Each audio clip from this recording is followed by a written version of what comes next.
साथियों, जैसा कि आपको बांग्लादेश के बारे में पता है कि बांग्लादेश की वर्तमान स्थिति में जिस प्रकार की अस्थिरता है, यानी एक तरह से वो एहसान फरामोश बांग्लादेशी जो अपने देश के नहीं हुए वो किसी और के क्या हो सकते हैं। आज बांग्लादेश में अल्पसंख्यकों हिंदुओं के खिलाफ जो हिंसा हो रही है वो जग जाहिर है, लेकिन बांग्लादेशियों से और क्या अपेक्षा की जा सकती है। सोचिए, वो लोग जो अपने राष्ट्र पिता का सम्मान ना कर पाए, यानी वो लोग जिसने उस व्यक्ति का सम्मान ना किया हो जिन्होंने अपने देश को आजाद कराने में महत्वपूर्ण भूमिका निभाई हो। आपको जानकर आश्चर्य होगा कि शेख मुजीबुर रहमान, उनकी प्रतिमाएं तोड़ी जा रही हैं, और तो और यहां पर 15 अगस्त की छुट्टी जो कि मुजीबुर रहमान की पुण्यतिथि के रूप में काउंट की जाती थी, उसको कैंसिल कर दिया गया है।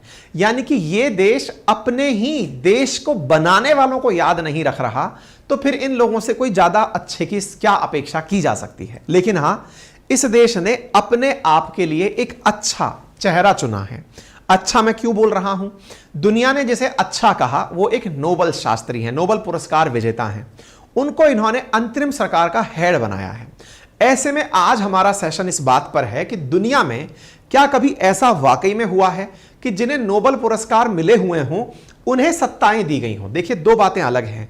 सत्ता में हैं इसलिए नोबेल पुरस्कार मिला हो, और दूसरा, आप सत्ता में नहीं थे तब नोबेल पुरस्कार मिला, और बाद में जब आप सत्ता में, मतलब नोबेल पुरस्कार पहले मिल गया और फिर बाद में आपको सरकार में लाया गया। तो आज का सेशन उस चीज पर केंद्रित है कि बांग्लादेश के अलावा और कौन से ऐसे देश हैं जहां पर नोबेल पुरस्कार विजेताओं को सरकार सौंपी गई। चलिए, तो पहले बांग्लादेश का अपडेट जानते हैं और फिर विस्तार से सारी बातें जानेंगे, ठीक है।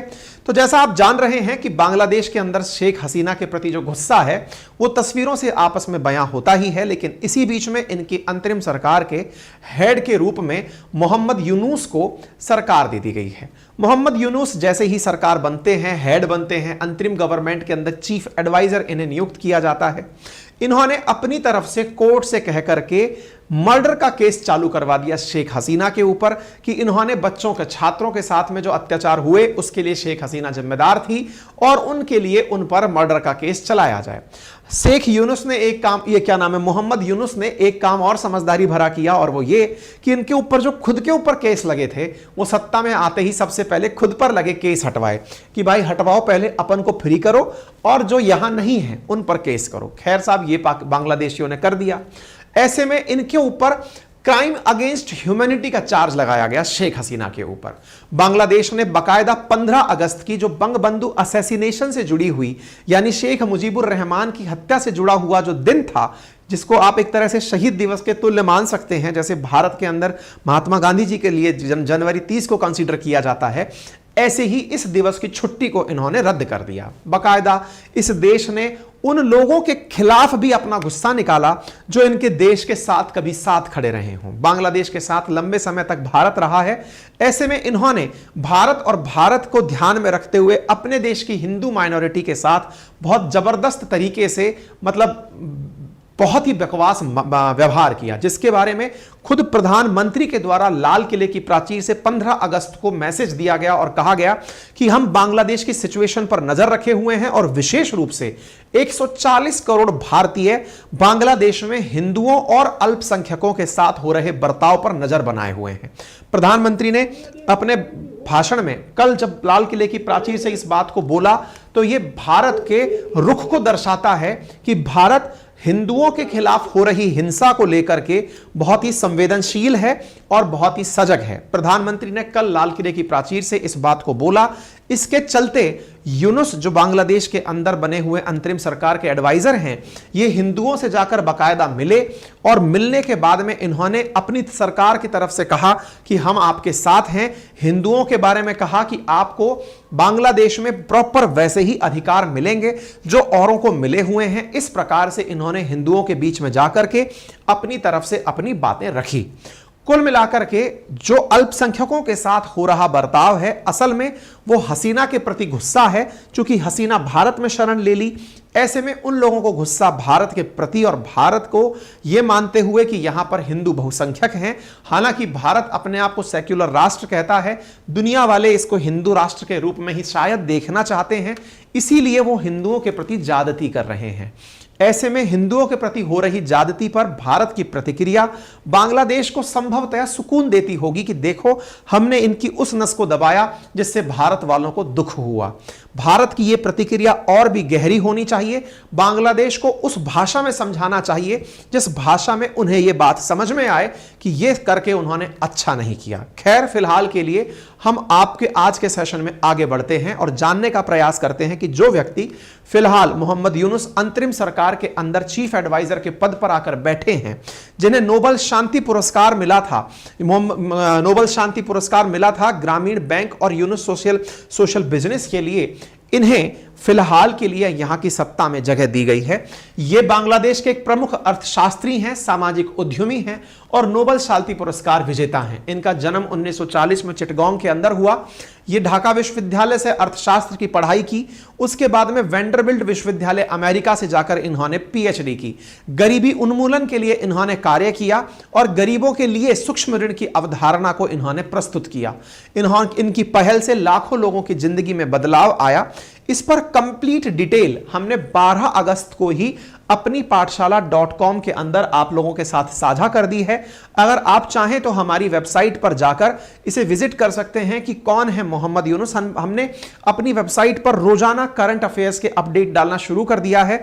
अपनी दिनचर्या में उस वेबसाइट को विजिट करना प्लान कर लीजिए। आपको रोजाना ना केवल हमारे सेशंस की पीडीएफ बल्कि रिटर्न कंटेंट भी मिलना प्रारंभ हो चुका है। ठीक है साहब, तो फिलहाल ये नोबेल लॉरेट हैं जो इनके देश को चलाने वाले हैं। अब बड़ा सवाल यह बनता है कि ये तो बांग्लादेश की कहानी है, क्या किसी और देश में भी ऐसा हुआ क्या कि जब सरकार को जरूरत लगी तो किसी नोबेल शास्त्री को बुलाकर या नोबेल पदक विजेता को बुला करके उन्हें सरकार सौंपी गई हो? जी हां, उदाहरण के रूप में लिया जाता है कनाडा के लेस्टर बी पियर्सन को। लेस्टर बी पियर्सन कनाडा के अंदर सत्ता में रहे और इन्होंने यहां पर प्राइम मिनिस्टर ऑफ कनाडा के रूप में 1963 से लेकर 68 के बीच में कार्य किया, लेकिन इन्हें नोबेल पुरस्कार पहले ही मिल गया था। लेस्टर बी पियर्सन जो कि प्राइम मिनिस्टर ऑफ कनाडा रहे, तो बड़ा सवाल यह बनता है कि आप कैनेडियन प्राइम मिनिस्टर थे, लिबरल पार्टी की तरफ से थे और जब ये प्राइम मिनिस्टर बने तो इन्होंने कनाडा में बहुत सारे कार्य किए, लेकिन इन्हें नोबेल पुरस्कार 1957 में ही मिल गया था जब इन्होंने स्वेज संकट को सुलझाने में मदद की थी। अब ऐसा इन पियर्सन ने क्या किया था जिनके लिए इन्हें पहले शांति पुरस्कार मिला और उस शांति पुरस्कार के बाद कनाडा के पीएम की कुर्सी तक ये पहुंचे। जिस तरह से मोहम्मद यूनुस वर्तमान के अंदर बांग्लादेश में अंतरिम सरकार के एडवाइजर बने हैं, ठीक इसी प्रकार से ये तो प्रधानमंत्री तक पहुंच गए थे। ऐसा इन्होंने क्या किया था ब्रीफ में बताएंगे, फिर कभी आपको स्वेज संकट के बारे में बताएंगे। साथियों, ब्रीफ में इतना जान लीजिए कि भूमध्य सागर को अगर इंडियन ओशन से जोड़ना है तो इसके लिए एक मानव निर्मित कैनाल की जरूरत थी और उस मानव निर्मित कैनाल का नाम स्वेज कैनाल था। स्वेज कैनाल जो कि मिस्र और मिस्र के सिनाई पेनिनसुला के बीच में इंसानों के द्वारा बनाई गई थी। उसी स्वेज कैनाल के माध्यम से भूमध्य सागर और लाल सागर के माध्यम से इंडियन ओशन से व्यापार होता था। एक समय की बात है कि जब दुनिया भर से ब्रिटिश और फ्रांसीसी हुकूमत निरंतर हट रही थी सेकेंड वर्ल्ड वॉर के बाद में, उस समय भी 1956 तक इस स्वेज कैनाल पर फ्रांसीसियों का और ब्रिटिशर्स का कब्जा हुआ करता था। लेकिन मिस्र के राजा शासक के द्वारा या मिस्र के जो प्रधान थे उनके द्वारा इस पूरे की पूरे स्वेज कैनाल को राष्ट्रीयकृत घोषित कर दिया गया। राष्ट्रीयकृत का मतलब है कि जो स्वेज कैनाल फ्रांस और ब्रिटेन के पास थी इसे सरकारी घोषित कर दिया गया, जिससे ब्रिटिश और फ्रांस की सेनाएं बहुत नाराज हुई और उन्होंने मिस्र यानी इजिप्ट के ऊपर हमला अनाउंस कर दिया।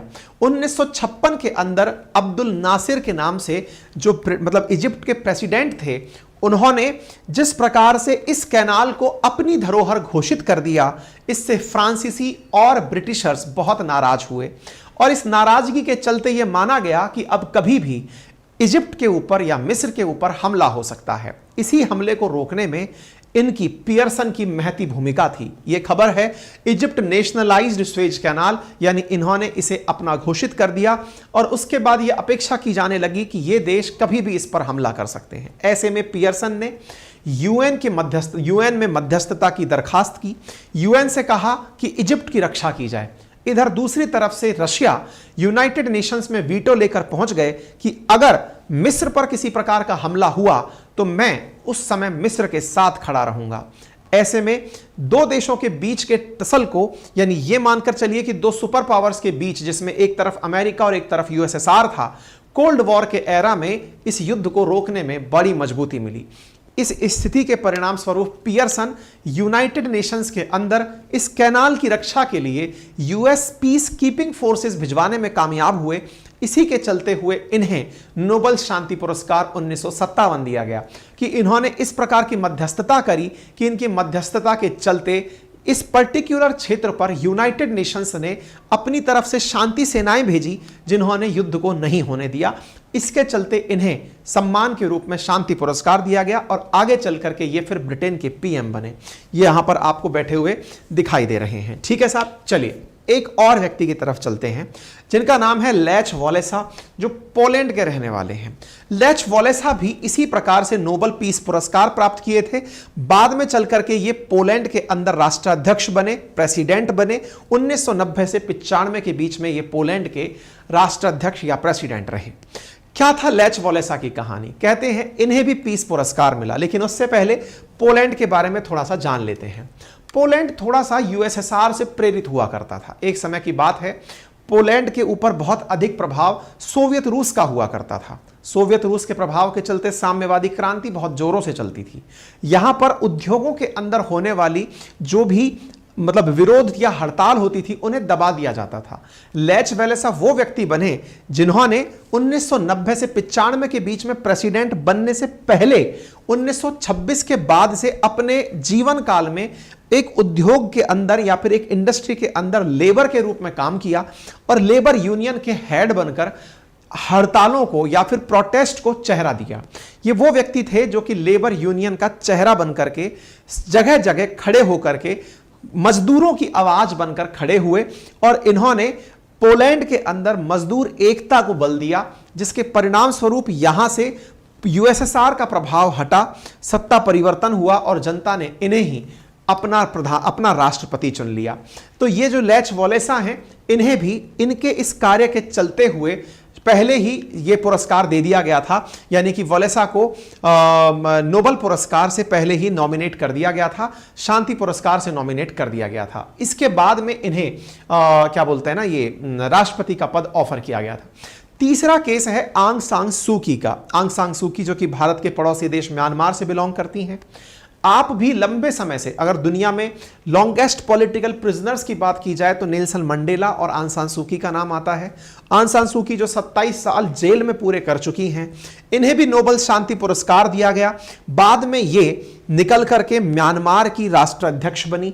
हालांकि बाद में इनकी सेना, जिसे जुंता कहा जाता है, उसने इन्हें हाउस अरेस्ट करके जेल में डाल दिया। इनके बारे में हमने एक प्रॉपर सेशन म्यांमार के ऊपर किया हुआ है, आप चाहें तो उस सेशन को भी देख सकते हैं। हमने आपके सामने ये जानकारी रखी। इन्हें भी नोबेल शांति पुरस्कार दिया गया था। नोबेल शांति पुरस्कार मिलने के बावजूद 1991 में इन्हें नोबेल शांति पुरस्कार मिला। उसके बावजूद इन्हें अपनी जनता के द्वारा पहचान मिलने के बावजूद सेना की पहचान नहीं मिली। सेना आज भी म्यांमार में ही शासन करती है। म्यांमार में इन्हें हाउस अरेस्ट करके डाला हुआ है, लेकिन हां, ये पॉलिटिकली अपने समय में काफी एक्टिव रही। ऐसे ही नेल्सन मंडेला, जो साउथ अफ्रीका के गांधी के रूप में जो विख्यात हुए, ये रंग भेद के खिलाफ काफी ज्यादा संघर्ष किए। लंबे समय तक रंग भेद के खिलाफ संघर्ष करने के कारण जेल में रहे। नोबेल पुरस्कार से सम्मानित हुए। इतना ही नहीं, इन्हें भारत की तरफ से भी भारत रत्न दिया गया। पाकिस्तान की तरफ से भी पाकिस्तान का सर्वोच्च पुरस्कार निशान पाकिस्तान दिया गया। इनको साउथ अफ्रीका के अंदर रंग भेद के खिलाफ लड़ने वाले नेता के रूप में पहचान मिली। आपको पहले नोबेल पीस पुरस्कार मिला और उसके बाद में आप साउथ अफ्रीका के प्रेसिडेंट बने। यानी कि ये कुछ ऐसे उदाहरण हैं जहां पर लोगों का काम पहले रिकॉग्नाइज हुआ, उसके बाद वो अपने पदों तक पहुंचे। केवल ये लिस्ट यहीं खत्म नहीं हो जाती, ऐसे और भी बहुत से उदाहरण हैं। इनमें से एक उदाहरण और है तिमोर लेस्टे का। तिमोर लेस्टे 21वीं सदी में आजाद होने वाला पहला देश है। यानी आप और हम 20वीं सदी के आजाद लोग हैं जो 1947 में आजाद हुए। तिमोर लेस्टे जो वर्ष 2000 के बाद आजाद हुआ, वर्ष 2000 के मतलब 2002 के अराउंड ये देश आजाद हुआ। कहानी क्या थी इसकी? कहानी बड़ी इंटरेस्टिंग है। ऑस्ट्रेलिया के जस्ट उत्तर में एक देश है तिमोर लेस्टे, अगर आप उसे देखें तो ये यहां पर डला हुआ देश है, इंडोनेशिया से कनेक्टेड है। इसकी क्या कहानी है? असल मायने में ईस्ट तिमोर और वेस्ट तिमोर नाम के दो जगह हैं। इंडोनेशिया पर कब्जा हुआ करता था डच लोगों का, और ईस्ट तिमोर या तिमोर लेस्टे जिसे कहते हैं, इस पर कब्जा हुआ करता था पुर्तगालियों का। इंडोनेशिया वाले से जब डच लोग हटकर चले गए तो ऐसे में उन्होंने इंडोनेशिया को जब आज़ाद छोड़ा तो इंडोनेशिया ने इस वाले हिस्से पर भी जो पुर्तगाली छोड़कर गए 1975 के बाद, उस पर भी कब्जा कर लिया। इंडोनेशिया का जिस क्षेत्र पर कब्जा रहा उस क्षेत्र के अंदर ये व्यक्ति निकलकर आए और इन्होंने दुनिया भर के अंदर अपनी आज़ादी की मांग रखी। इनकी मांग के चलते, शांति प्रदर्शन के चलते, इन्होंने शांतिपूर्वक तरीके से अपने देश के लिए, ईस्ट तिमोर के लिए आज़ादी मांगी। दुनिया भर के तमाम प्रकार के जो प्रयास हुए, इंडोनेशिया पर दबाव पड़ा और इंडोनेशिया ने तब इन्हें फिर छोड़ दिया कि ठीक है कि आप लोग रहिए और आप ईस्ट तिमोर को एक प्रकार से अपना देश बनाकर चलाइए। परिणाम यह निकला कि 20 साल तक चले इस संघर्ष के बाद में जोस रेमोसा होर्टा, जो इस लीडर के पूरे नेता, मतलब इस पूरे अपोजिशन के या फिर कहिए प्रोटेस्ट के लीडर थे, उन्हें इनके शांतिपूर्वक प्रदर्शनों के चलते नोबेल पुरस्कार से सम्मानित किया गया और ईस्ट तिमोर को बाद में तिमोर लेस्टे के नाम से पुकारा जाने लगा और एक नया देश बनकर के 21वीं सेंचुरी के अंदर ये चलकर आया। तो कहने का मतलब ये है कि ऐसे तमाम लीडर्स हैं जो कि नोबेल पुरस्कार प्राप्त करके अपने उच्च पदों तक पहुंचे, या फिर ये कहिए कि दुनिया ने उन्हें रिकॉग्नाइज किया, राष्ट्र ने उन्हें रिकॉग्नाइज किया। और भी ऐसे बहुत से लीडर्स हैं जैसे अबे अहमद, इथोपिया वाले, लेकिन वो सत्ता में थे, उस कारण से उन्हें पुरस्कार मिला। ऐसे सत्ता में रहने वाले बहुत से लोग जैसे कि farmer Israeli PM Shamon Perez को, प्रेसिडेंट जिमी कार्टर को, बराक ओबामा को, विंस्टन चर्चिल को, इन्हें भी पुरस्कार दिए गए। लेकिन ये पदों पर रह लिए उस समय के पुरस्कार हैं या पदों पर रहने के कारण मिले पुरस्कार हैं।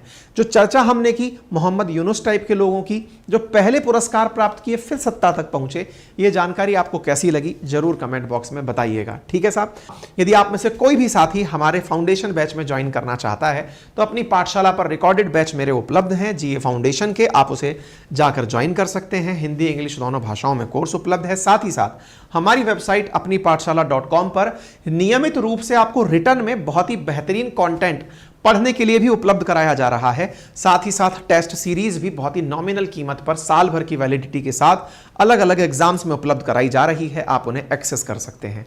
हमारे क्लास नोट्स अगर आप घर बैठे मंगाना चाहते हैं तो वो भी हमारे एप्लीकेशन पर उपलब्ध हैं, जिन्हें आप ऑर्डर कर सकते हैं। 3000 से अधिक पेजेस लिखित हैं, जिन्हें आप अपने घर पर, कुछ इस प्रकार से लिखित हैंड रिटन नोट्स हैं जो आपके पास बुक फॉर्म में आपके घर पर पहुंचते हैं। किसी भी प्रकार की कोई क्वेरी और कमेंट हो तो जरूर हमें बताएं।